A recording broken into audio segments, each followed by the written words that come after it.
Minister کو اگر تم نے نہ ہٹایا، ووٹ آف نو کانفیڈنس، جو پھر سے میں یاد کرا دوں کہ ابھی آئی نہیں تھی، تو پاکستان کے لیے مشکلات ہوں گی، اور اگر اس کو ہٹا دیا تو سب کچھ معاف ہو جائے گا۔ یہ تھا سائفر میں۔ اور جو امبیسڈر تھے، پھر سے میں آپ کو بتا دوں، اسد مجید، انہوں نے لکھا اس میں کہ میرے خیال میں تمہیں اس کے امریکہ کے خلاف ان کو پروٹیسٹ کرنا چاہیے، ڈیمارش کرنا چاہیے کہ یہ کبھی اس طرح کی زبان استعمال نہیں ہوتی، ایسی دھمکی نہیں دی جاتی۔ میں پہلے کیبنٹ میں رکھتا ہوں، پھر 28 مارچ کو نیشنل سیکیورٹی کونسل میں رکھتا ہوں،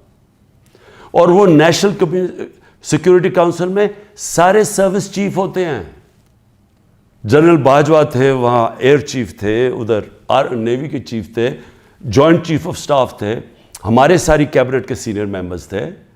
فورن آفس کے سیکرٹری بیٹھے ہوئے تھے۔ اور اس میں کیا فیصلہ ہوتا ہے کہ ہمیں جس طرح امبیسڈر اسد مجید نے ریکمینڈ کیا، ہمیں ڈیمارش کرنا چاہیے، ہمیں امریکہ کو پروٹیسٹ کرنا چاہیے کہ یہ آپ نے ہمارے اندرونی معاملات میں مداخلت کی۔ تو جب وہ اس میں آ گیا نیشنل سیکیورٹی کونسل میں اور ڈیمارش کر دی، تو جو اس کی جو سائفر کے اندر چیزیں لکھی ہوئی تو وہ تو پبلک ہو گئی، کیونکہ جب آپ نے پبلک ایک سٹیٹمنٹ دے دی کہ کہہ دیا کہ ہم نے اس کی کیا، تو وہ تو سیکرٹ تو نہ رہا وہ، کیونکہ ڈیمارش نے اپنے کس پہ، تو یہ چیزیں سامنے آ گئی نیشنل سیکیورٹی کونسل میں، اور کیبنٹ میں بھی ڈسکس ہو گئی۔ اس کے بعد پارلیمنٹ کے اندر ہم نے ان کیمرہ سارے اپوزیشن لیڈرز کو بلایا کہ آپ کو پتہ ہونا چاہیے کہ کس طرح کی پاکستان میں توہین ہوئی۔